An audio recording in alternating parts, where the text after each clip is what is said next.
Shalom. Shalom. Selamat malam Bapak Ibu, baik yang di ruangan Matius maupun di Zoom. Selamat malam Bapak pewarta kita, Bapak Alex Yuniarto dari Jakarta. Shalom. Dan juga Audi ya, ada Bro Audi. Dan juga teman-teman yang lagi di Zoom, selamat malam. Ada yang tahu hari ini, bukan hari ini, minggu ini kita merayakan apa ya? Ya betul, Hari Raya Tuhan Yesus Kristus Raja Semesta Alam.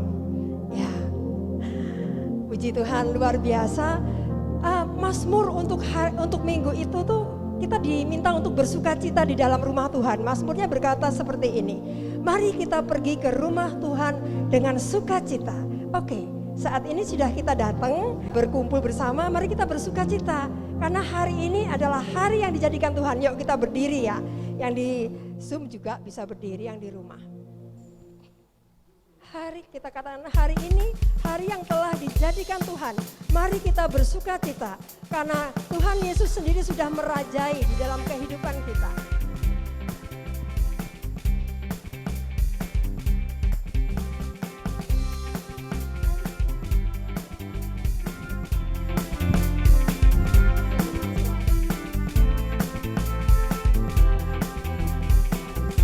Katakan hari ini.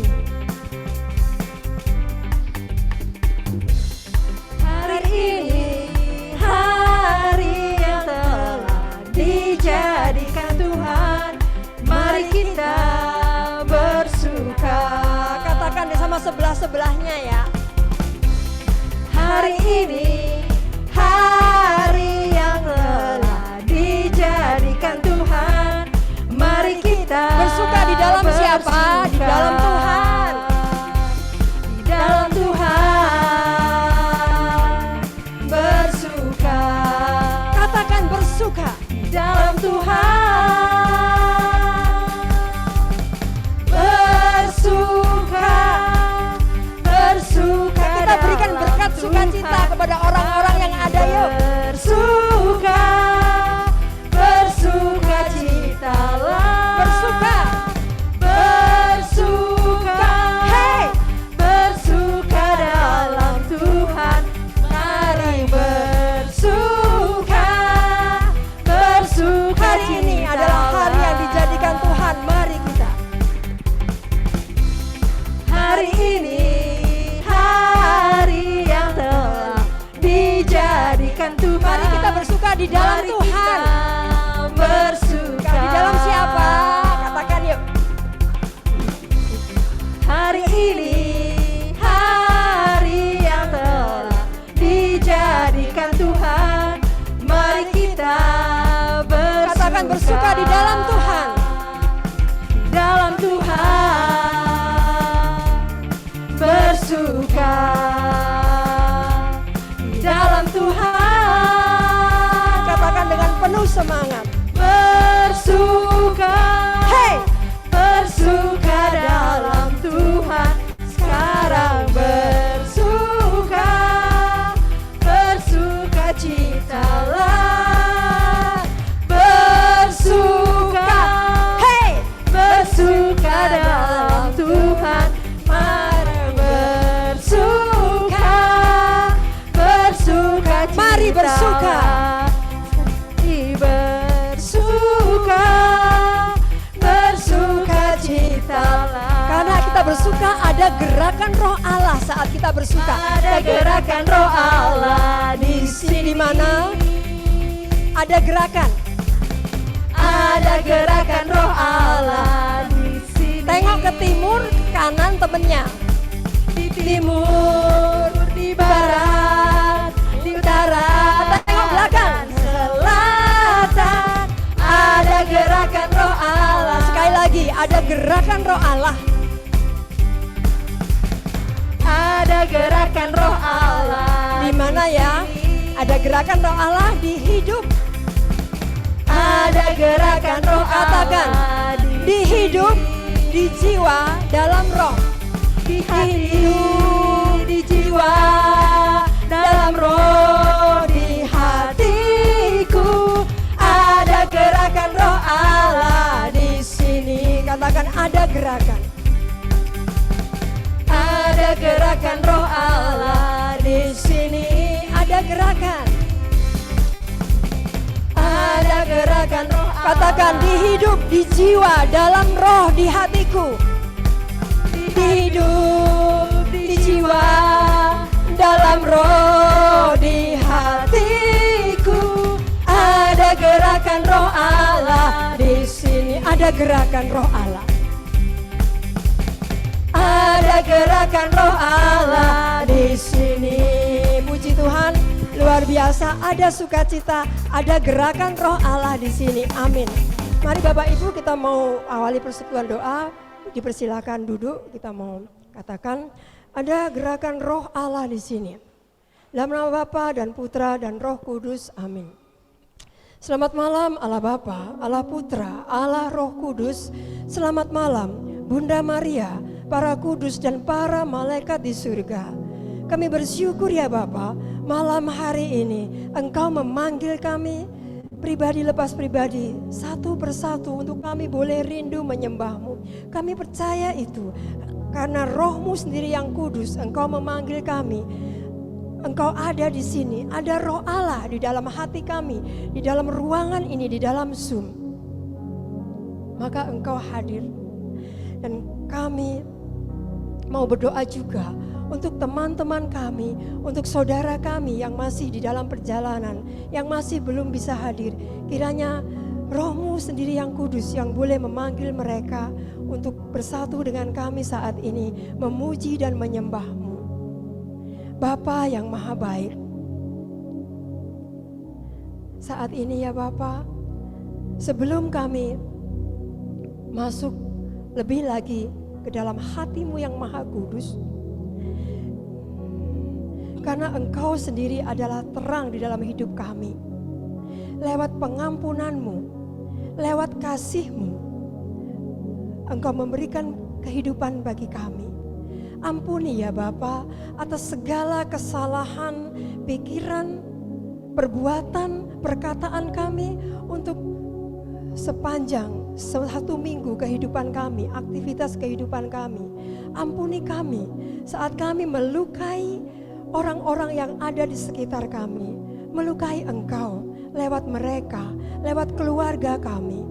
Di hadapan para kudus-Mu, di hadapan Bunda Maria, kami mau mengakui ya Bapa, saya mengaku kepada Allah yang Maha Kuasa dan kepada saudara sekalian bahwa saya telah berdosa dengan pikiran dan perkataan, dengan perbuatan dan kelalaian. Saya berdosa, saya sungguh berdosa. Oleh sebab itu saya mohon pada Santa Perawan Maria, kepada para kudus dan para malaikat di surga, supaya mendoakan saya pada Allah Tuhan kita. Terima kasih ya Bapa, terima kasih. Pengampunan-Mu melayakkan kami untuk kami boleh mengatakan, Bapa, pegang tangan kami. Kami mau masuk ke dalam hati-Mu sendiri. Kami saat ini rindu di dalam altar-Mu yang kudus, di dalam naungan-Mu. Kami mau katakan, Bapa, pegang tanganku. Saat ini kami rindu.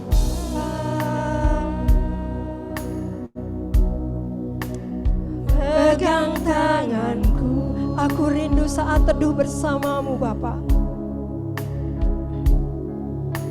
Aku rindu saat teduh bersama-Mu. Dekap aku dalam dekap aku dalam hangat naungan-Mu, dalam hangat naungan-Mu.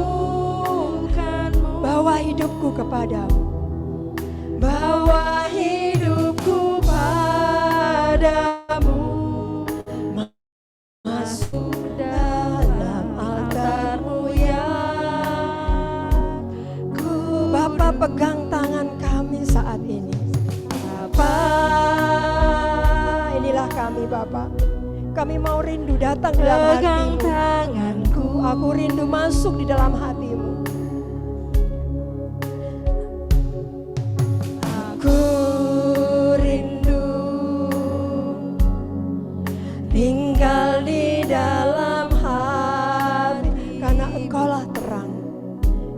yang membuatku melihat. Engkau terang yang membuatku melihat jauh ke dalam, melihat jauh ke dalam kebenaran-Mu, Bapa. Lebih dari nafasku ya Bapa, lebih dari nafasku Bapa. Ku perlukan kasih-Mu Bapa, ku perlukan kasih-Mu, berjalan bersama-Mu ya Bapa, berjalan bersama-Mu Bapa, seumur hidupku, seumur hidup. Lebih dari nafasku ya Bapa, lebih dari nafasku Bapa. Ku perlukan kasih-Mu ya Bapa, ku perlukan kasih-Mu.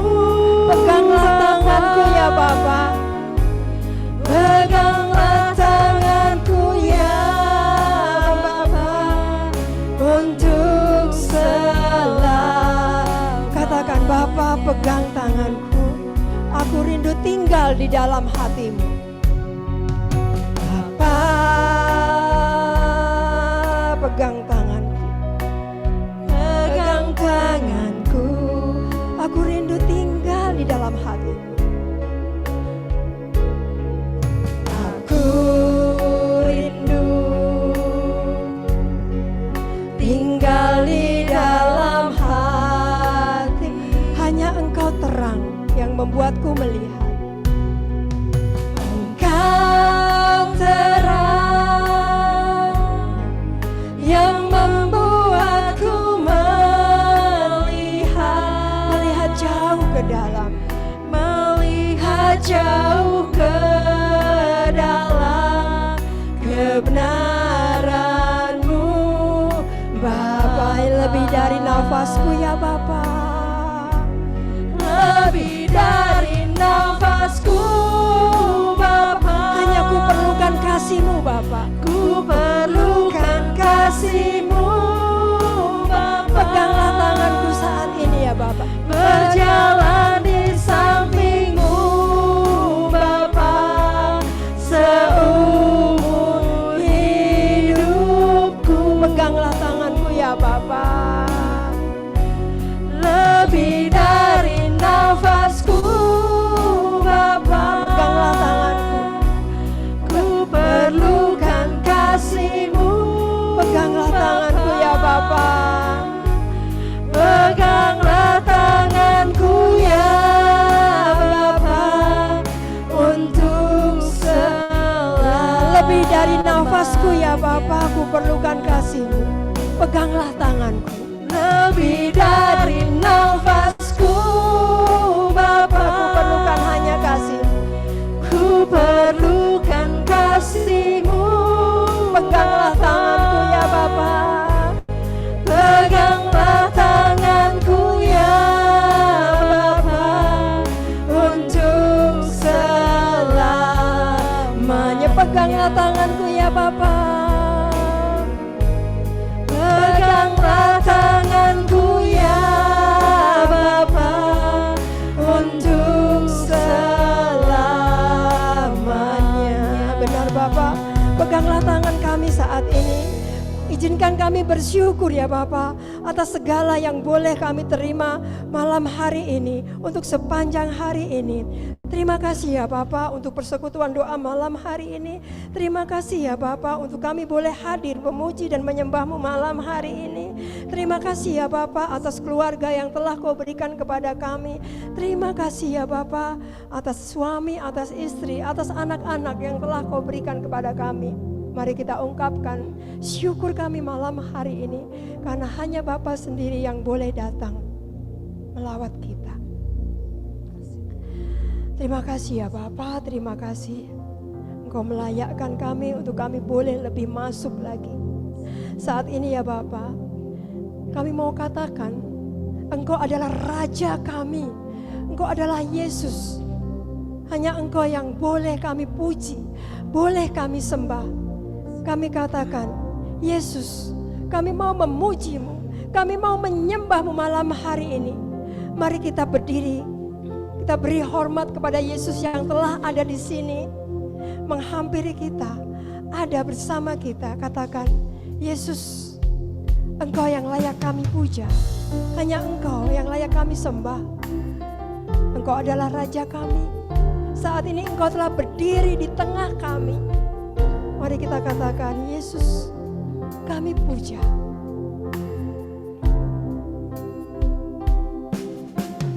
Yesus, kami puja. Kami mau sembah Engkau Bapa. Kami sembah sebagai Raja. Saat ini Engkau berdiri di tengah. Kami mau tinggikan Engkau, ditinggikan dan katakan, Yesus kami puja. Yesus kami puja. Kami mau sembah Engkau. Kami sembah sebagai Raja. Saat ini Engkau berdiri di tengah kami. Berdiri di tengah. Kami mau tinggikan Engkau, ditinggikan dan dipuji. Sembahlah Dia, sembah dan puji penuhi tatamu. Sembahlah Dia, sembah dan puji penuhi tatamu. Sembahlah Dia, sembah dan puji penuhi tatamu.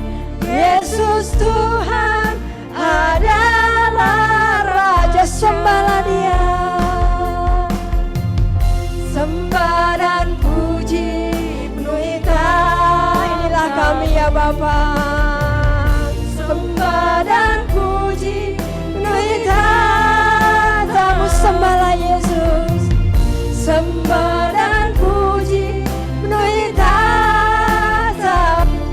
Yesus Tuhan adalah Raja. Sembahlah Dia, sembah dan puji penuhi tatamu. Sembahlah Yesus, sembah dan puji penuhi tatamu. Sembahlah Dia, sembah dan puji penuhi tatamu. Yesus Tuhan adalah Raja. Katakan Yesus Tuhan, Yesus Tuhan adalah Raja. Katakan Yesus Tuhan, Yesus Tuhan adalah Raja.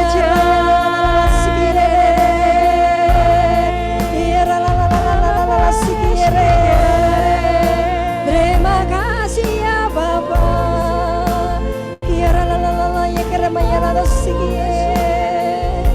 Terima kasih ya Roh Kudus. Terima kasih ya Bapa.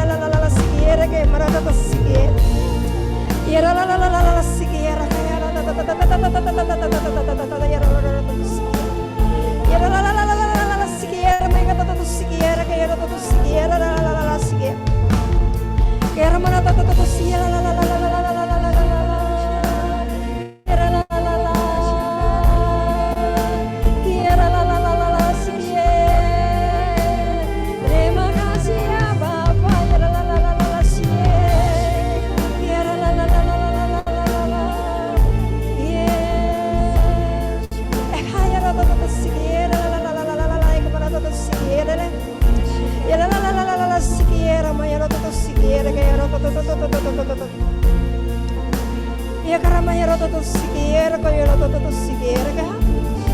Ya karamaya roto to sikiera ka la karamaya roto to sikiera ko to sikiera. Ya roto to sikiera.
saat Engkau datang sebagai Raja, ingatlah aku ya Tuhan.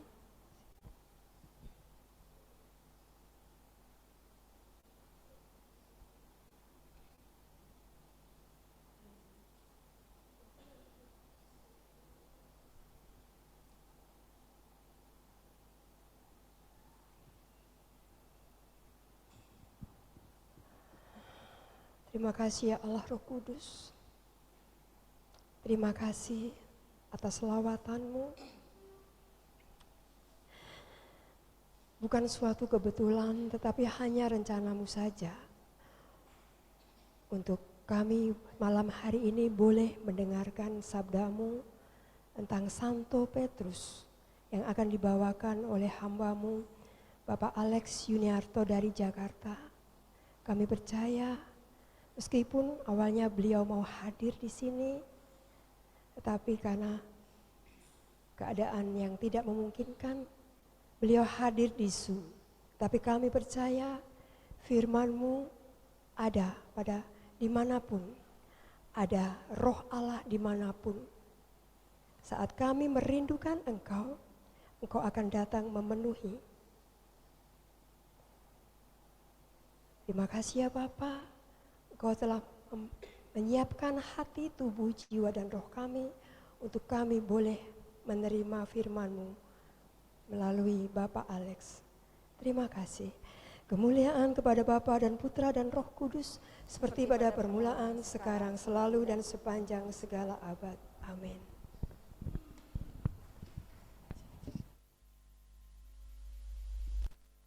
Shalom, suara jelas terdengar.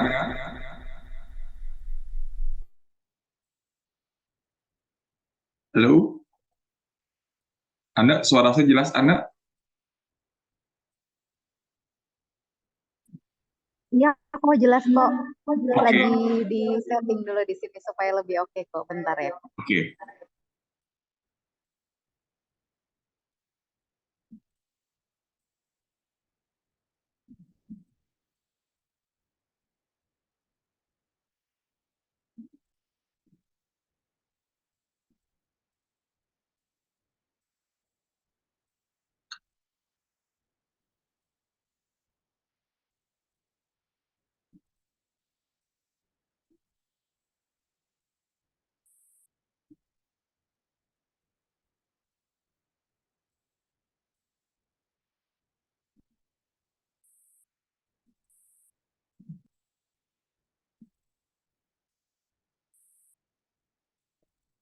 Sudah bisa mulai, Anda?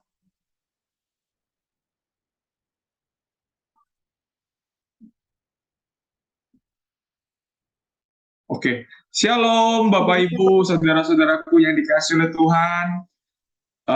Mohon maaf sekali, rencananya saya mau berangkat ke sana, tapi tiba-tiba semalam saya demam gitu ya, dan batuknya juga sampai sekarang masih. Semoga saya bukan kena COVID lagi, saya udah kena COVID sekali, mudah-mudahan enggak. Tapi karena sekarang di Jakarta juga sudah mulai COVID-nya sudah mulai naik lagi.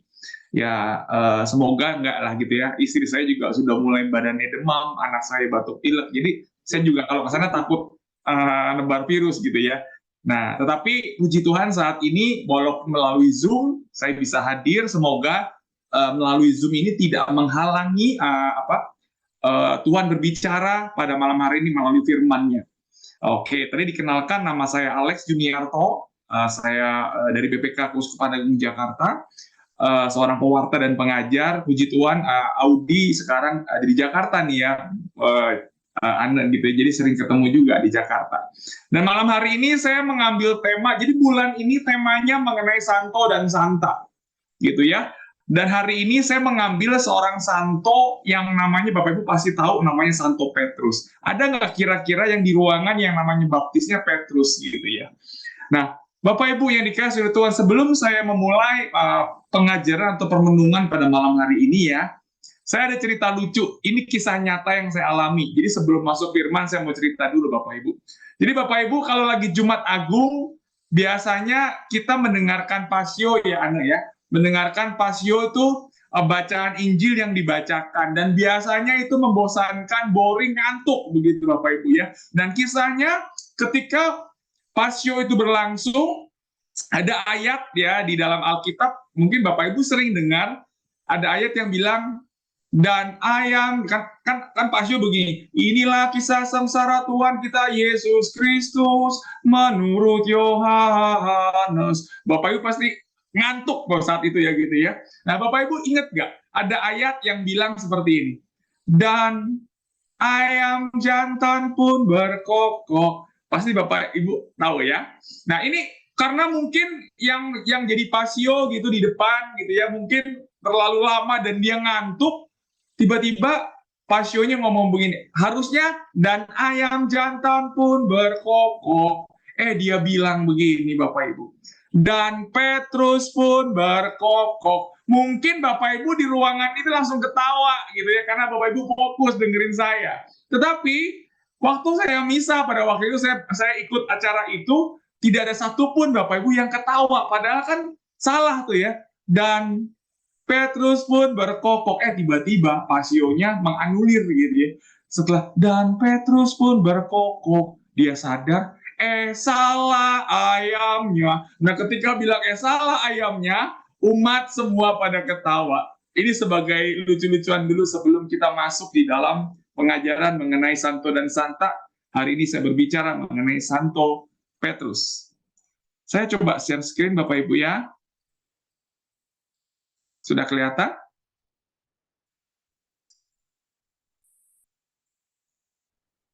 Sudah kelihatan ya Bapak Ibu ya? Nah, perhatikan Bapak Ibu, kalau saya cari gambar Rasul Petrus, saya cari gambar Santo Petrus, selalu Petrusnya lagi pegang kunci.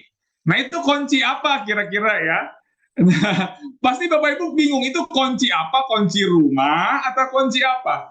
Tapi sebenarnya kunci apa? Kunci kerajaan surga. Jadi seringkali ada ada lucu-lucuan. Nanti loh, kalau kamu sudah mau masuk surga, kamu sudah mati, nanti kamu harus berhadapan dengan Rasul Petrus. Karena Rasul Petrus adalah yang memegang kunci kerajaan surga. Saudaraku yang dikasihi oleh Tuhan, hari ini temanya cukup berat, tapi saya akan coba bawakan dengan semudah mungkin bahasanya supaya kita sama-sama mengerti. Sekarang, siapa sih Rasul Petrus gitu ya? Nah, dari Injil tuh kita bisa lihat yang namanya Petrus itu punya karakter yang orangnya spontan. Dia orang yang sanguin, Bapak Ibu ya. Dia karakternya spontan, terus reaksinya cepat, kadang-kadang nggak dipikir, dan mungkin cepat naik darah. Jadi kalau modelnya tuh dia orang yang saat itu demen banget ngotot, dia nggak mikir lagi, dia ngotot-ngotot, dan seringkali terjadi bikin orang marah. Tetapi rupa-rupanya walaupun secara lahiriah dia seorang yang kasar, nelayan tuh kasar, dia nelayan. Namun ternyata tuh Petrus punya hati yang mulia dan setia. Nah ini, ada karakter Petrus, hati yang mulia dan setia. Dia bukan orang terpelajar Bapak Ibu, dia adalah seorang pelayan dan dia seorang yang miskin. Yesus melihat semuanya itu, bakat-bakatnya, hatinya, kelemahannya yang tidak stabil, mudah berubah, berapi-api ya. Tapi juga Yesus juga melihat Petrus, ya, punya hati yang baik, hati yang besar, hati yang mulia, yang setia. Maka, nah, cerita ini sebenarnya Yesus yang berkarya dalam diri Petrus, mengubah dari Petrus yang karakternya jelek ini, dan dia juga pasti Bapak Ibu tahu dia menyangkal Yesus itu menjadi batu karang. Dan percaya atau tidak bahwa gereja didirikan di atas batu karang Petrus. Dan Petrus itu menjadi gembala pertama, tongkat gembala itu dari Yesus turun ke Petrus. Luar biasa Bapak Ibu. Nah, saat ini saya coba bahas salah satu karakter Petrus yang sumbunya pendek itu, yang gampang marah. Satu-satunya murid Yesus yang berani negor Yesus cuman siapa? Cuman Petrus. Dari 12 rasul, satu-satunya murid yang berani menegur Yesus, gurunya, itu cuma Petrus. Coba perhatiin deh Bapak Ibu. Ya, coba Bapak Ibu, di sini ada yang jadi seorang guru nggak? Ketika seorang guru ditegur sama muridnya, kira-kira perasaannya gimana? Nah, di perikop Markus 8, ayat 32-33, saya bacakan Bapak Ibu ya sebentar. Ini lucu banget. Hal ini dikatakannya dengan terus terang, tetapi Petrus menarik Yesus ke samping dan menegur dia. Maka berpalinglah Yesus dan sambil memandang murid-muridnya ia memarahi Petrus. Enyahlah iblis. Dibilang apa? Petrus dibilang iblis ya. Enyahlah iblis sebab engkau bukan memikirkan apa yang dipikirkan Allah, melainkan apa yang dipikirkan manusia. Nah, ini adalah salah satu proses ketika Yesus memproses seorang Petrus, Bapak Ibu ya, sampai dikatain nyahlah engkau iblis gitu ya. Nah, Bapak Ibu yang dikasih oleh Tuhan, tapi memang menurut saya terlalu juga ya. Petrus saking beraninya, Yesus ditarik terus ditegur. Itu pasti lucu banget ceritanya. Nah, Bapak Ibu. Nah, selanjutnya Bapak Ibu mungkin tahu ketika Petrus itu tiba-tiba di Yohanes 8 ayat 10, ini gara gambarnya kelihatan ya, ketika di Taman Getsemani, Petrus itu tiba-tiba memotong kupingnya Malkus, tentara yang menangkap Yesus. Di Yohanes 8 ya, ayat 10 saya bacakan. Lalu Simon Petrus yang membawa pedang itu menghundus pedang itu, meletakkannya kepada hamba imam besar dan memutuskan telinga kanannya. Nama hamba itu Malkus. Ini sumbunya pendek Petrus. Ini salah satu karakter Petrus yang meluap-luap, yang meletup-letup. Tetapi Bapak Ibu nanti kita lihat di endingnya. Tuhan memproses Petrus menjadi orang yang luar biasa. Selanjutnya. Nah ini di Yohanes 1 ayat 42. Ketika Petrus pertama kali bertemu dengan Tuhan Yesus sudah lihat nih, orang ini karakternya luar biasa. Jadi Yesus itu ketika bertemu dengan Yesus, Petrus bertemu dengan Yesus, bertemu dengan Petrus, dia udah tahu nih, wah ini bakal orang yang luar biasa. Makanya ketika pertama kali berjumpa, langsung tuh di Yohanes 1 ayat 42, Yesus ngomong apa? Ia membawa kepada Yesus, Yesus memandang dia dan berkata, engkau Simon, anak Yohanes, engkau akan dinamakan Kefas, yang artinya Petrus. Petrus itu artinya adalah batu karang. Yesus punya visi terhadap Petrus. Kalau Yesus nggak punya visi terhadap Petrus, maka nggak mungkin tuh dibilang Petrus itu namanya batu karang. Batu karang itu adalah batu yang teguh.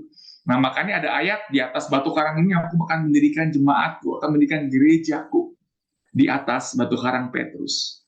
Selanjutnya, teman-teman, ya, ini ada 7 step dalam kehidupan Petrus gitu ya. Saya ambil dari Katolisitas cukup panjang gitu ya, tapi saya coba summary-kan biar gampang. Nanti slide-nya saya akan kirimkan Bapak Ibu kalau Bapak Ibu memang berkenan mau ambil slide-nya. Pertama, yang saya mau jabarkan adalah Petrus seorang nelayan yang sederhana dari Galilea. Itu poin pertama. Poin kedua, Petrus itu bukan murid pertama. Murid pertamanya siapa? Andreas. Dan Andreas itu memperkenalkan Petrus kepada Yesus. Dan Petrus itu menjadi murid bukan waktu pertama kali ketemu. Tapi Petrus menjadi seorang murid ketika Petrus dibilang akan menjadi penjala manusia ketika Petrus lagi menjala ikan. Dan poin yang ketiga, perhatikan, dari 12 rasul Yesus, 12 murid Yesus, Petrus itu adalah murid yang paling dominan. Perhatiin. Ya, Petrus itu adalah murid yang paling dominan. Oke? Dan selanjutnya, Yesus, tadi kan saya bilang, kenapa Yesus memberi nama Petrus menjadi batu karang? Karena dia apa? Dia punya nubuat bahwa dia akan datang, Petrus akan menjadi pemimpin gerejanya. Dan poin yang kelima, Petrus tuh orangnya gampang banget ngomong gitu. Orang sanguin tuh kalau ngomong gak pakai dipikir. Dia bilang, saya sampai mati akan bela Yesus gitu kan. Nyawa saya akan buat Tuhan. Tapi apa yang terjadi ketika Yesus ditangkap? Petrus menyangkalnya 3 kali. Ya, saya bilang, jadi antara kepala sama hati beda nih Petrus seringkali. Dan yang poin yang keenam, setelah kebangkitan Yesus, Yesus memulihkan Petrus dan memberinya tugas mengembalakan domba-dombanya.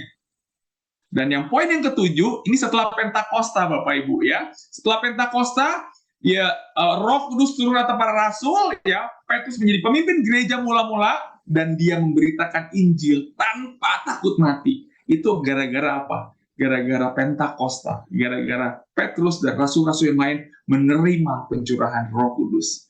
Ini adalah 7 step dalam kehidupan Petrus. Selanjutnya, oke, ini saya jabarkan satu-satu ya. Petrus tuh nama aslinya Simeon, ya, nama Aram yang berasal dari dari kata Simon yang artinya mendengar. Simeon adalah bahasa Yunani daripada Simon. Dan Petrus itu berasal dari Betsaida. Jadi Petrus lahir di Betsaida, ya, di Yohanes 1:44 Bapak Ibu bisa baca. Dan dia tinggal selanjutnya di Kapernaum sebagai nelayan dan penjala ikan. Karena Petrus orang yang sederhana, ya, dia seorang nelayan, maka dia adalah seorang yang sederhana, udah pasti. Nah, di sini diperkuat nih, seorang nelayan, dia tuh nelayan yang lusuh, kakinya aja kotor pasti ya, dia nggak pernah pakai sendal gitu ya. Itu dia tuh juga nggak berpendidikan diri. Bapak Ibu lihat kan, dia berenggosan dan sebagainya, nggak dirawat gitu ya. Nah ini diperkuat fakta bahwa Petrus itu ternyata nggak sekolah, kasarnya begitu, tidak berpendidikan diri, terutama pendidikan agama. Perhatikan Bapak Ibu, ini yang luar biasa. Petrus tidak punya pendidikan agama, tapi Tuhan pilih dia sebagai apa? Paus pertama. Saya ulang. Dia tidak berpendidikan tinggi, tapi Tuhan pakai dia sebagai mendirikan gereja yang mula-mula. Hal yang luar biasa. Di sini di Kisah Para Rasul 4 ayat 13. Ya, saya coba bacakan ya. Ketika sidang itu melihat keberanian Petrus dan Yohanes dan mengetahui bahwa keduanya orang biasa yang tidak terpelajar, heranlah mereka. Dan mereka mengenal keduanya sebagai pengikut Yesus. Luar biasa. Bapak Ibu yang dikasihi oleh Tuhan, saya lanjutkan. Ya. Nah, kedua, Petrus dikenalin sama Andreas ke Yesus gitu ya. Dan tetapi dia jadi murid ketika jadi penjala ikan. Bapak Ibu kekasih Tuhan, Petrus itu pertama kali dikenalkan oleh Andreas, saudaranya kepada Tuhan Yesus. Andreas adalah murid pertama yang sebelumnya adalah murid Yohanes Pembaptis. Jadi Andreas itu adalah murid Yohanes Pembaptis yang mengenalkan Petrus kepada Yesus. Nah, pada waktu pertama kali bertemu dengan Petrus, Petrus belum dipanggil sebagai murid. Petrus baru Tuhan panggil menjadi seorang murid ketika Petrus sedang menjala ikan bersama dengan Andreas. Yesus berkata bahwa ia akan membuat Petrus menjadi penjala manusia. Dan ketika Yesus memanggil sebagai muridnya bersama Andreas, Petrus langsung meninggalkan jalannya dan mengikuti Tuhan Yesus. Jadi pertama, step yang tadi aku bilang, Petrus tuh lahir di kota Betsaida tadi. Dan dia miskin. Dan poin kedua, Petrus dikenalin sama Andreas, sama Yesus. Dan di situ Petrus diangkat menjadi pengikutnya, Yesus menjadi muridnya. Poin yang ketiga, Petrus tuh dominan, ya. Saya bilang tadi, Petrus tuh adalah murid yang paling dominan gitu ya. Petrus adalah murid Yesus yang paling menonjol dan menjadi juru bicara tidak resmi dari murid-murid yang lain. Coba perhatiin ya, lucu banget ya. Petrus itu menjadi juru bicara tidak resmi dari murid-murid yang lain. Dan Petrus adalah satu murid yang paling dekat sama Yesus, selain Yohanes dan Yakobus. Mereka tuh bertiga seringkali dilibatkan oleh Yesus dalam peristiwa-peristiwa penting tanpa melibatkan 9 murid yang lain, gitu ya. Misalkan ketika Yesus dimuliakan di atas gunung Tabor, gitu ya. Dan ketika Yesus berdoa di Taman Getsemani, itu yang nemenin itu adalah Yakobus, Yohanes, dan Petrus. Nah, nggak heran yang namanya nanti di Katolikus Bapak Ibu bisa baca. Saya lupa ada berapa ratus kali Petrus itu paling banyak disebutkan di dalam Alkitab. Saya lupa berapa kali, tapi ternyata rasul yang paling banyak disebutkan di dalam Alkitab itu Rasul Petrus. Saudaraku kekasih Tuhan, poin yang ketiga. Sekarang poin yang keempat. Bapak Ibu yang dikasih Tuhan, saya bacakan. Ya. Tadi Yesus sebenarnya udah punya visi yang ke depan gitu ya. Waktu Yesus memanggil Petrus sebagai Kefas, artinya batu karang, aku akan mendirikan gerejaku. Yesus tuh sudah melihat ada bakat kepemimpinan atau leadership daripada Petrus. Dan dia diangkat menjadi pemimpin kelompok itu. Sehingga Bapak Ibu perhatikan, yang jadi leadernya 12 rasul pasti Petrus. Karena Yesus sudah melihat ada bakat kepemimpinan di dalam diri Petrus. Saya bacakan, Matius 16 ayat 18 sampai 19. Dan aku pun berkata kepadamu, Engkau adalah Petrus dan di atas batu karang ini aku akan mendirikan jemaatku dan alam maut tidak akan menguasainya. Makanya satu lagi, kepadamu akan kuberikan kunci kerajaan surga. Ada ayatnya Bapak Ibu, makanya dari Petrus waktu di awal pegang kunci. Saudaraku kekasih Tuhan, ada kata-kata di sini. Kita harus bangga menjadi orang Katolik. Kenapa? Coba perhatikan, Tuhan ngomongnya nggak jemaat-jemaatmu. Tuhan nggak ngomongnya jemaat-jemaatku. Tapi Tuhan ngomong apa? Jemaatku, yang artinya adalah satu. Kalau jemaat-jemaatku banyak. Kalau jemaat-jemaatmu banyak. Sekarang gereja di dunia ini yang cuma satu adalah gereja apa? Gereja Katolik. Bapak Ibu kekasih Tuhan, kita harus bangga menjadi orang Katolik. Kenapa? Karena Yesus mendirikan Petrus. Ya, Yesus mendirikan gereja di atas batu karang Petrus. Yang Tuhan mau adalah gereja yang cuma satu. Firman Tuhan katakan seperti itu, Bapak Ibu. Kita lanjutkan.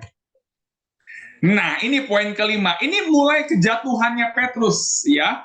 Petrus bersumpah akan setia sampai mati, tapi apa yang terjadi? Ya, setelah Yesus ditangkap, Petrus menyangkalnya 3 kali. Nah ini, Bapak Ibu yang dikasih oleh Tuhan, saya coba penyangkalan Petrus. Jadi situasinya Bapak Ibu ya, itu di hadapan mahkamah agama. Saya cepat aja Bapak Ibu, ini ayatnya. Petrus menyangkal 3 kali. Pertama di ayat 69 dan 70. Ya, Bapak Ibu baca di sini. Tetapi ia menyangkal di depan semua orang, katanya, aku tidak tahu apa yang kau maksud. Ya, ketika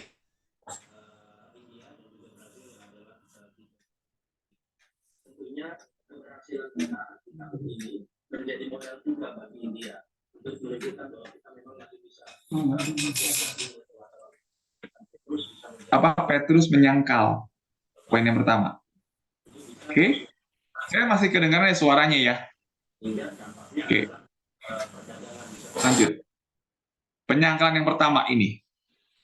Ya, seorang hamba perempuan berkata kepada Petrus, Petrus menyangkal. Sekarang, penyangkalan yang kedua di ayat 71 dan 72. Sampai Petrus ngomong, aku tidak kenal orang itu, sampai kata-kata bersumpah. Ya, di sini dikatakan bahwa ada hamba lain yang berkata bilang orang ini bersama dengan Yesus, orang Nazaret. Tapi Petrus ngomong, aku bersumpah, aku nggak kenal orang itu. Inilah penyangkalan yang kedua. Oke, sekarang penyangkalan yang ketiga. Pertama cuma bilang, saya nggak tahu apa yang dimaksud. Yang kedua, ngomongnya udah bilang, aku bersumpah. Dan yang ketiga, lebih parah lagi, mulailah Petrus mengutuk dan bersumpah. Aku tidak kenal orang itu. Bapak Ibu yang dikasih oleh Tuhan, kebayang nggak Yesus ketika mendengarkan penyangkalan ini akan sedih apa tidak? Dan ini adalah dosa terbesar daripada Petrus. Bapak Ibu yang dikasih oleh Tuhan, ini ya, Petrus menyangkal. Ada kata-kata tadi kan cuma menyangkal pertama, kedua menyangkal dan bersumpah. Ini yang ketiga, menyangkal, bersumpah, dan mengutuk. Bapak Ibu kekasih Tuhan. Padahal nih, Yesus mengakui keilahiannya dia sehingga dia disalib untuk menyelamatkan umat manusia. Paradoks banget, berlawanan banget dengan Petrus. Petrus menyangkali hubungan dengan Yesus untuk menyelamatkan dirinya sendiri. Saya ulangi. Yesus mengakui keilahiannya dia dengan mati di kayu salib untuk menyelamatkan manusia. Tapi Petrus balikannya. Dia justru menyangkal hubungannya dengan Yesus menyelamatkan dirinya sendiri. Saudaraku kekasih Tuhan. Ini sebenarnya apa ya? Reminder nih. Sebelum ayam jantan berkokok, engkau telah menyangkal aku 3 kali. Ini sebelum tadi yang saya bacakan sebenarnya Yesus sudah ngomong ini. Ya.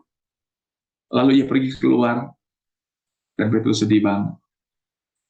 Sorry, ini ayat ini yang sesudahnya gitu ya, ketika bertatap muka dengan Yesus gitu ya, sampai Petrus nangis. Nah ini sebenarnya di ayat sebelumnya bahwa di sini bilang bahwa biarpun mereka semua tergoncang imannya karena aku, sekali-sekali apa nih? Tidak. Tuh. Keren ya. Tapi Tuhan ngomong, sebelum ayam jantan berkokok, engkau akan menyangkal aku 3 kali. Petrus ngotot lagi, sekalipun aku harus mati bersama-sama engkau, aku tidak akan menyangkal engkau. Bapak Ibu, ini kayak kita nggak sih? Gitu ya. Seringkali bilang, aku akan membela Tuhan Yesus, aku tidak akan berbuat dosa. Tapi apa yang terjadi?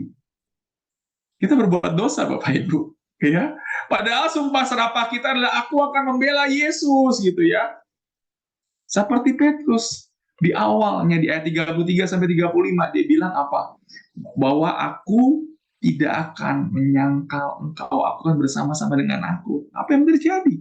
Ketika Yesus ditangkap, Petrusnya kabur, Bapak Ibu. Sekarang ini kejatuhan Petrus. Sekarang setelah kebangkitannya, ada pemulihan dalam diri siapa? Petrus. Sekalipun Petrus telah menyangkal Yesus 3 kali, ia menyesali dosanya. Artinya apa? Dia bertobat. Terus selanjutnya ada pertobatan, Yesus pun mengampuni Petrus. Buktinya apa? Bapak Ibu, Petrus dikunjungi secara khusus oleh Tuhan Yesus ketika Yesus bangkit. Ya, sosok pertama yang disamperin sama Yesus ketika dia bangkit adalah Petrus dan 3 wanita-wanita itu, Maria. Dan selanjutnya, ketika Yesus memulihkan kembali hubungannya dengan Petrus, ini yang luar biasa. Yesus memulihkan kembali panggilan Petrus menjadi rasulnya dan memberikan tugas untuk mengembalakan domba-dombanya. Tugas ini jelas sebagai petunjuk untuk memimpin gerejanya. Luar biasa Bapak Ibu. Ketika Yesus memulihkan Petrus, mengampuni Petrus, dan ada pertobatan dalam diri Petrus, Tuhan kasih kesempatan kepada Petrus. Apa kesempatannya? Ini. Petrus, apakah engkau mengasihi aku? Ditanya sampai 3 kali Bapak Ibu ya. Jadi ini sebenarnya sebelum Yesus memberikan tongkat gembala, Petrus dites dulu. Lu mencintai aku apa kagak sih? Tapi Petrus bilang, aku mencintai Tuhan. Sampai 3 kali. Nah teman-teman, ada kata-kata gembalakanlah domba-dombaku sampai 3 kali. Nah inilah yang dinamakan tongkat gembala turun dari Yesus kepada Petrus. Makanya Petrus dibilang sebagai paus pertama. Karena tongkat gembala itu turun dari Yesus ke Petrus, Kletus, Clemens, tapi saya hafalnya pausnya cuma sampai itu doang. Sampai paus yang sekarang, paus 266, namanya Paus Fransiskus. Dan tongkat gembala dari Yesus ke Petrus, Kletus, Clemens itu tidak pernah putus, Bapak Ibu.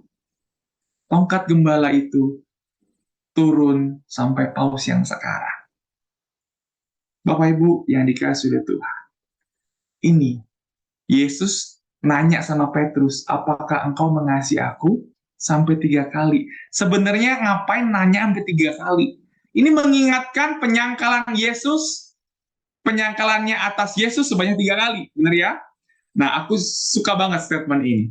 Sebagaimana Petrus pernah menyangkal 3 kali, benar-benar mengkhianatinya, maka sekarang ia mengasihinya 3 kali, benar-benar mengasihinya. Dan setelah itu, maka setelah Petrus diyakinkan akan kasihnya kepada Tuhan Yesus, maka Yesus memberikan Petrus tugas besar menjadi pemimpin gereja, menjadi paus pertama. Saudaraku, kekasih Tuhan.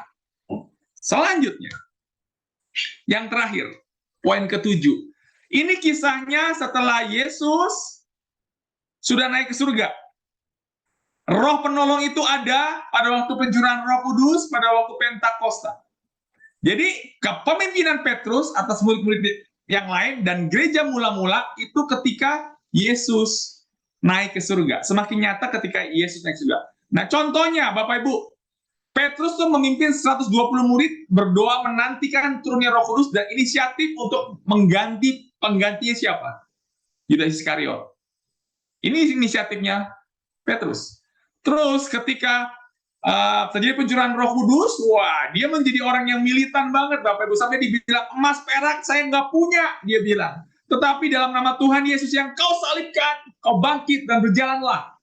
Petrus bisa ngebangkitin orang, bisa menyembuhkan orang. Itu gara-gara apa? Pentakosta. Terus dia ke khotbah Bapak Ibu ya. Khotbah tuh 3.000 orang tuh bisa sembuh. Dan ini yang luar biasa. Petrus yang dulunya takut. Ya. Petrus yang dulunya takut Bapak Ibu. Menyangkal 3 kali. Dia sekarang nggak takut mati. Ketika dia di penjara pun, dia masih bisa khotbah. Memberitakan Injil. Yang luar biasa ini. Tradisi mengatakan di kota Roma bahwa Petrus akan mati di kota Roma bersama dengan Paulus atas penganiayaan Kaisar Nero. Dikatakan bahwa Petrus itu disalibkan secara terbalik. Ini yang luar biasa. Pada waktu itu memang Petrus mau kabur. Ada yang bilang quo vadis, saya lupa kata-katanya, tapi Petrus itu diingatkan, lu tega, kamu tega untuk meninggalkan aku lagi gitu ya. Dan ketika itu dia sadar, makanya sampai dia bilang, aku disalib, tapi aku nggak disalib, jangan seperti Yesus, aku nggak layak. Disalibkannya dia nungging, Bapak Ibu tahu ya, lihat gambarnya, dia disalibkan itu kepalanya di bawah. Ia merasa tidak layak disalibkan dengan kepala di atas seperti gurunya. Nah ini, Bapak Ibu kekasih Tuhan, luar biasa yang terjadi dalam diri Petrus. Saya mau compare, sama-sama berdosa, tapi bedanya kelihatan. Apa compare-nya siapa? Antara Petrus dan Yudas Iskariot. Ini lucu Bapak Ibu ya. Sama-sama berdosa nggak? Sama-sama berdosa. Apa? Petrus menyangkal Yesus sebanyak 3 kali. Sebelum ayam jantan berkokok. Yudas Iskariot mengkhianati Yesus, menjual Yesus 30 keping uang perak. Aku mau tanya, perbedaannya di mana? Petrus bertobat, menyesal tapi bertobat. Nah bedanya sama Yudas, dia menyesal tapi gantung diri Bapak Ibu. Luar biasa Petrus adalah dia menghadapi masalah, tetap hidup dan menjalani konsekuensi. Ini yang aku suka. Ya, dia konsekuen orangnya gitu ya.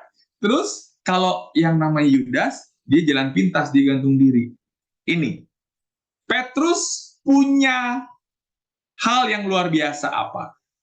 Gereja didirikan di atas batu karang Petrus pertama. Terus 3.000 orang percaya ketika dia khotbah. Yang luar biasa Petrus nulis 1 Petrus dan 2 Petrus. Yang namanya Yudas nggak ada karya sama sekali Bapak Ibu. Walaupun akhirnya Petrus mati. Ia nggak mau mati. Dia nggak mati memalukan seperti Yudas yang gantung diri. Tapi dia justru matinya terhormat. Lebih dari Tuhan Yesus disalib kebalik. Karena dia merasa tidak layak. Seperti Tuhan Yesus kalau disalib. Yang ini tidak pikir panjang, melemparkan uang, mati mengenaskan dengan gantung diri. Jadi ini kita lihat ada perbedaan antara Petrus dan Yudas. Sama-sama berdosa. Sama-sama pernah berdosa terhadap Yesus. Tapi hasilnya beda. Karena apa? Karena ini. Karena Petrus mencintai Yesus, Bapak Ibu. Ya, Petrus dan Rasul manusia yang sama. Ya, Petrus bisa berkembang gara-gara apa? Dia mencintai Yesus. Dan satu lagi, karena Yesus memberikan karunia Roh Kudus kepada Petrus yang sedikit lebih sedikit mengubah Petrus. Maka refleksi buat kita juga harus mencintai Yesus, Bapak Ibu. Yesus pasti akan mengubah kita kalau kita jatuh dalam dosa. Ya, kita tersungkur di hadapan Tuhan. Tuhan, ampuni aku. Aku akan bangkit lagi. Aku akan bertobat. Bapak Ibu tahu, ketika Petrus menyangkal Yesus, dia nggak murung Bapak Ibu. Dia nggak murung terus. Dia tahu bahwa Yesus pasti mengampuni dia. Dan kita juga begitu. Ketika kita jatuh dalam dosa, kita juga jangan jangan terlena atas dosa-dosa kita, gitu ya. Pokoknya kok tuh dosa saya terlalu berat, Tuhan nggak ampuni saya. Bapak Ibu yang dikasihi oleh Tuhan, seperti Petrus diampuni oleh Tuhan Yesus, kita semua yang hadir di tempat ini pasti akan diampuni oleh Tuhan Yesus. Kalau kita mau mengangkat tangan, minta ampun di hadapan Dia. Bapak Ibu, terakhir sebagai reminder, pakai gambar begini enak ya. Jadi stepnya pertama, Petrus dipanggil menjadi murid, menjadi penjala manusia. Dan Petrus mengalami proses pembinaan, Bapak Ibu. Ketika dia mengalami proses pembinaan, Petrus pun jatuh dalam dosa. Dia menyangkal Yesus, gagal menjadi murid. Dan yang terakhir apa? Tuhan pulihkan Petrus. Pemulihan Petrus menjadi murid dan Tuhan memberikan tugas untuk mengembalakan dombanya. Bapak Ibu kekasih Tuhan, saya mau tutup 5 menit terakhir dengan sedikit kesaksian. Kenapa sih saya pilih Santo Petrus anak? Karena saya bilang bahwa saya juga saya dulunya tuh hancur, saya dulunya tuh bejat, saya dulunya adalah seorang pendosa, teman-teman, Bapak Ibu. Dulu saya seorang pemakai, dulunya saya seorang peminum. Nggak tahu Ana udah pernah cerita atau Audi pernah tahu kisah saya bahwa dulunya saya seorang yang bejat.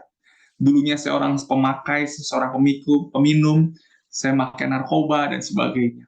Dan dosanya bukan itu doang, Tante, Bapak Ibu. Saya pegang jimat-jimat, saya pergi ke dukun. Itu semua gara-gara apa sih? Gara-gara saya kekurangan cinta Tuhan. Saya marah sama Tuhan, saya orang miskin, orang tua saya, orang tua saya nggak mampu sekolahin saya dan sebagainya. Saya marah sama Tuhan. Intinya saya kecewa sama Tuhan.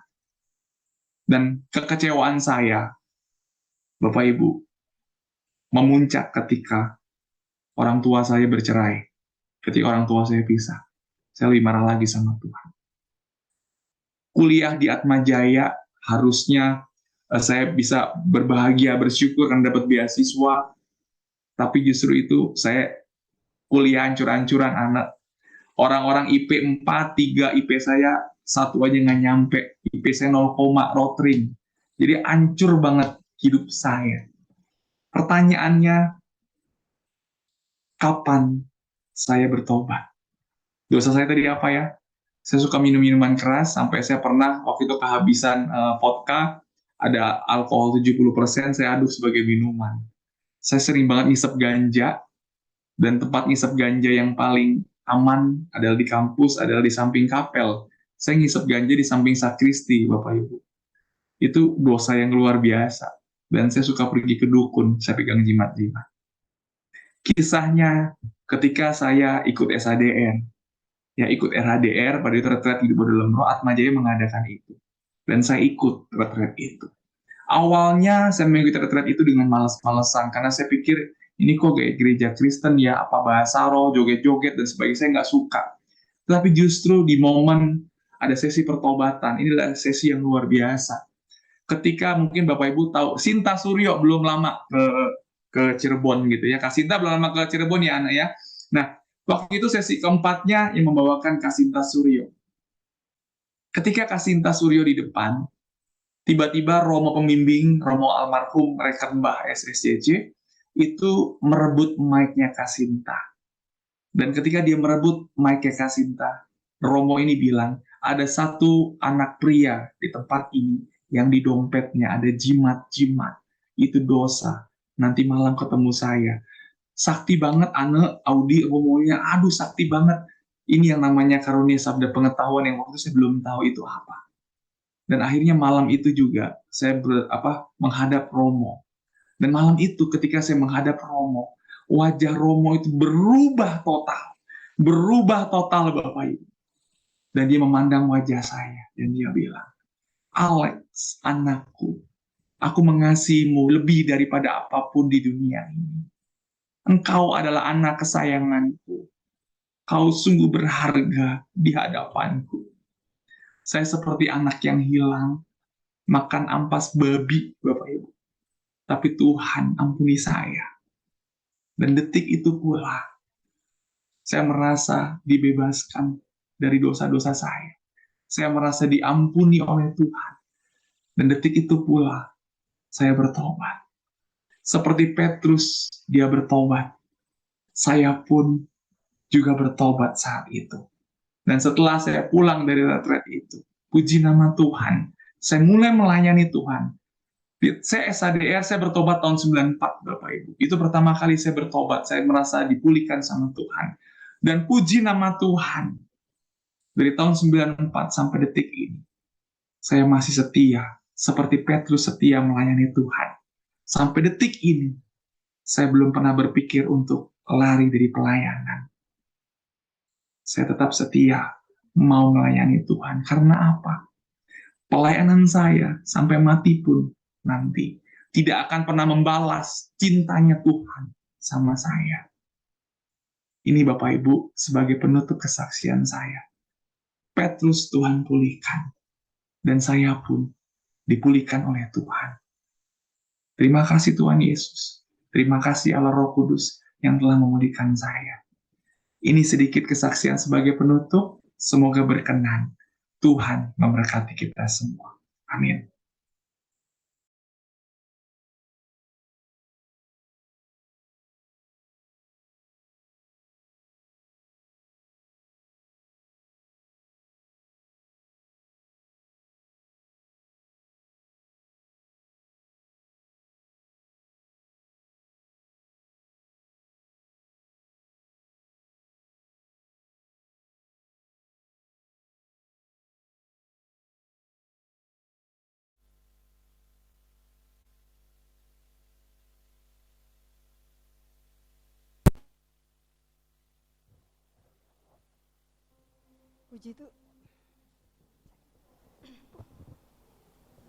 Puji Tuhan ya, sungguh suatu renungan yang luar biasa dari Santo Petrus. Kita teladani dari yang melawan Yesus ya, sampai akhirnya dia bertobat, dipulihkan, dan akhirnya dipakai Tuhan untuk untuk sebagai karya di gerejanya, seperti yang di sharing kesaksian dari Pak Alex juga. Terima kasih Pak Alex untuk firman-Nya, untuk renungannya, semakin meneguhkan kita malam hari ini untuk kita diingatkan kembali di saat kita mengalami permasalahan apapun, selalu datang kepada Yesus kembali, bertobat kembali, dan nanti pasti Tuhan akan memulihkan. Untuk masalah ini, pertobatan ini, kita diingatkan lagi. Minggu ini kan hari raya Tuhan, Yesus Tuhan Raja Semesta Alam. Berarti berikutnya kita sudah masuk masa Advent. Di mana masa Advent itu kita diminta untuk mulai bertobat ya, mau masuk Natal. Ya, makasih Tuhan telah mengingatkan lagi kembali. Mari kita mau lanjutkan, kita mau persembahkan apa yang sudah Tuhan berikan kepada kita di dalam segala kehidupan kita. Kita mau katakan, ya Tuhan, aku mau suka-sukamu Tuhan. Aku mau apa yang Engkau inginkan di dalam hidupku, aku mau lakukan. Apa yang aku mau lakukan apa yang Tuhan inginkan. Kita mau katakan itu. Kita kan syalalala dulu ya, kita katakan.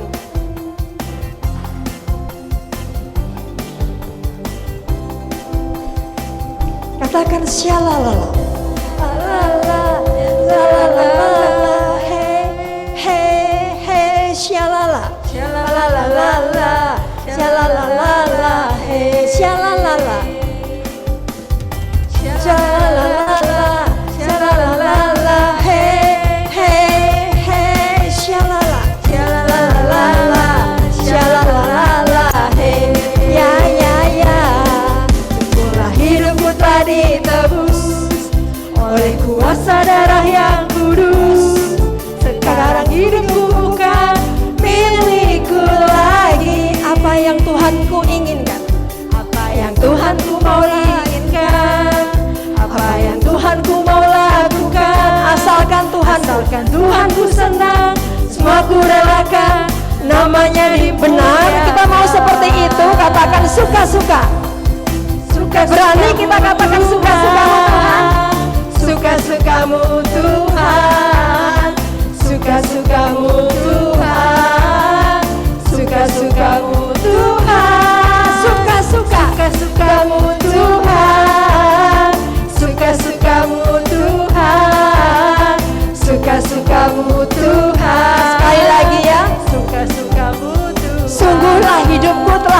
ditebus. Yuk berdiri yuk. Hidupku telah ditebus oleh kuasa darah yang kudus. Katakan, sekarang hidupku bukan milikku lagi. Apa yang mau Tuhan inginkan? Apa yang Tuhanku mau inginkan? Apa yang Tuhanku mau lakukan? Asalkan Tuhanku senang, semua ku relakan, namanya dimuliakan. Katakan suka-sukamu Tuhan. Suka-sukamu Tuhan. Berani ya katakan itu. Suka-sukamu Tuhan. Suka-sukamu Tuhan. Suka-sukamu Tuhan. Sekali lagi. Suka-sukamu Tuhan. Suka-sukamu Tuhan. Suka-sukamu Tuhan. Suka-sukamu Tuhan. Suka-sukamu Tuhan. Suka-sukamu Tuhan. Benar ya? Amin. Dengan sukacita kita malam hari ini berani loh katakan suka-sukamu, apa yang kau ingin lakukan di dalam hidupku. Amin. Ya. Seperti Petrus juga tadi dalam renungan yang disampaikan oleh Bapak Alex tadi, saya katakan luar biasa setelah dia bertobat. Suka-sukamu Tuhan. Ya, kita mau ya seperti Petrus. Bapak Ibu,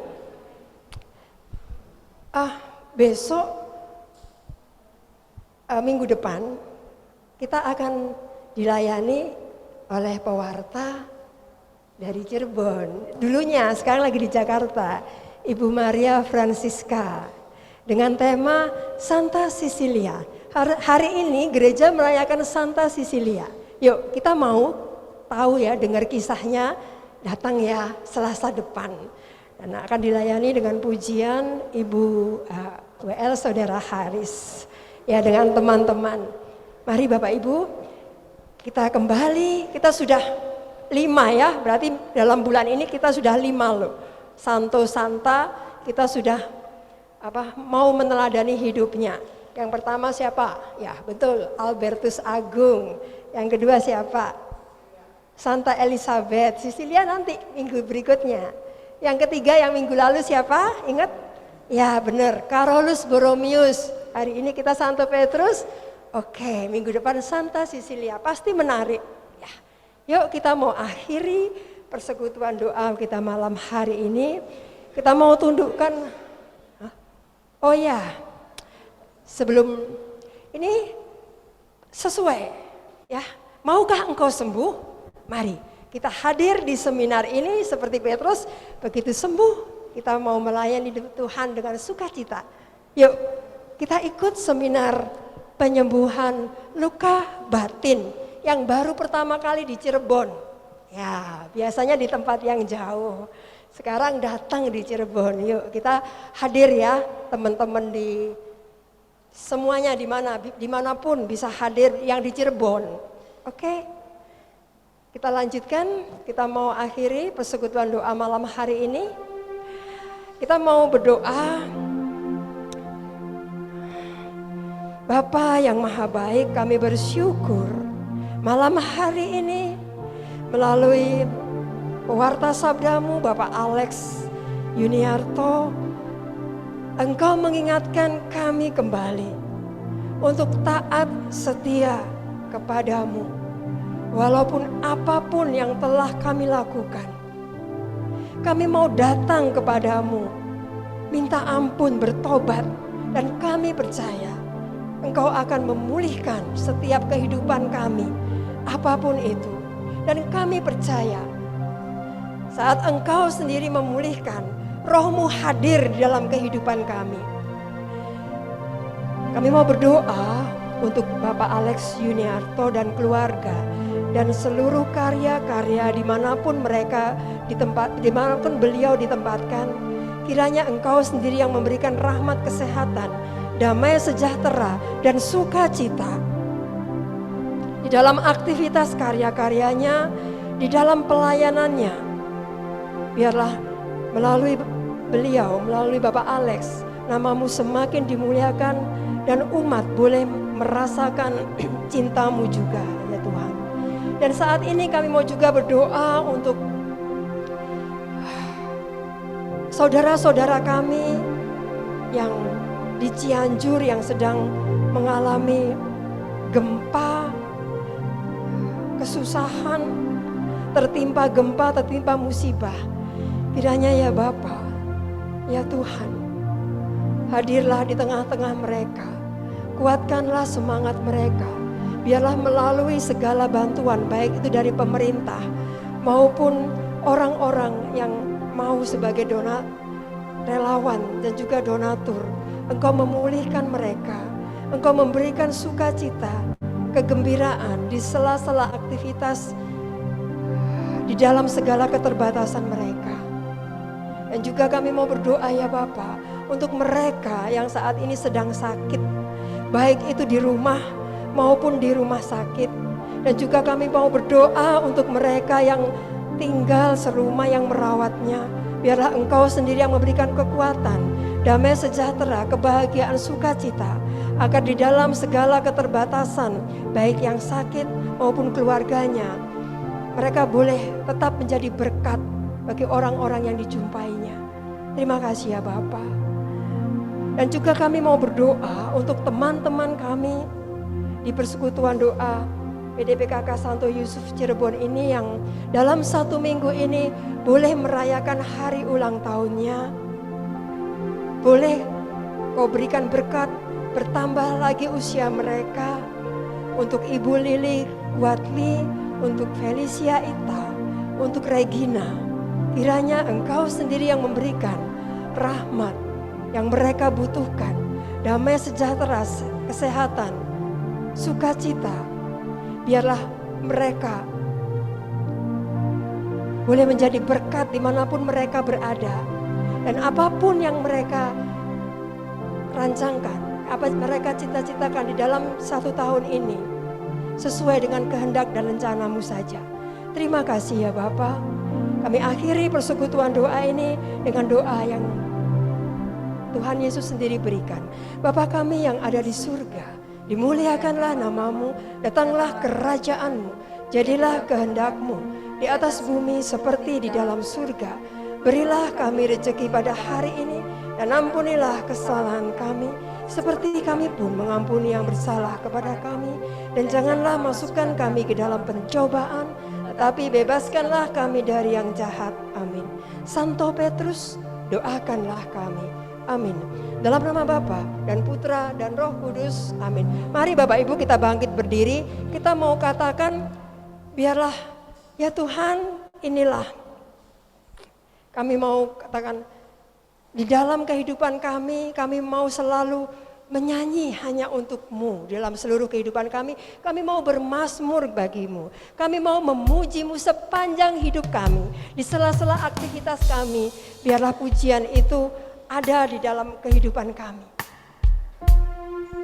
Ya Tuhanku, aku hendak bernyanyi untuk-Mu sepanjang hidupku.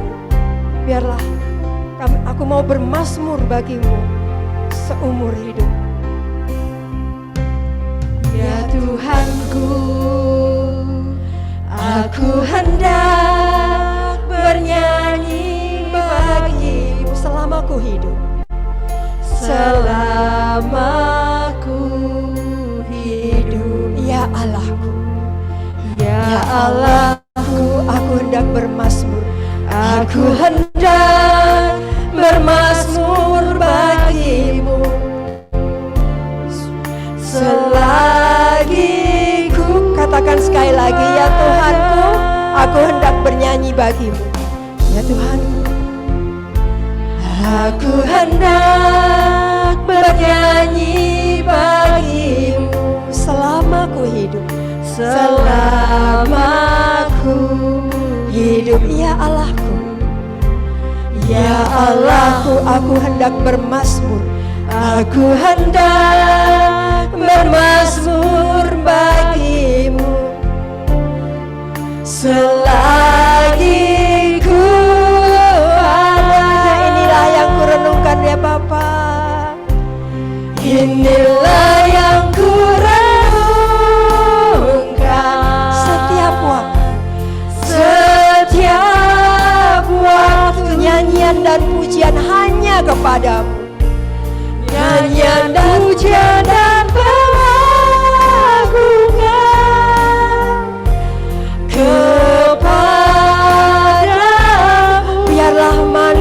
dengar ya Tuhan. Biarlah manis kau dengar, Tuhan. Manis kau dengar, Tuhan.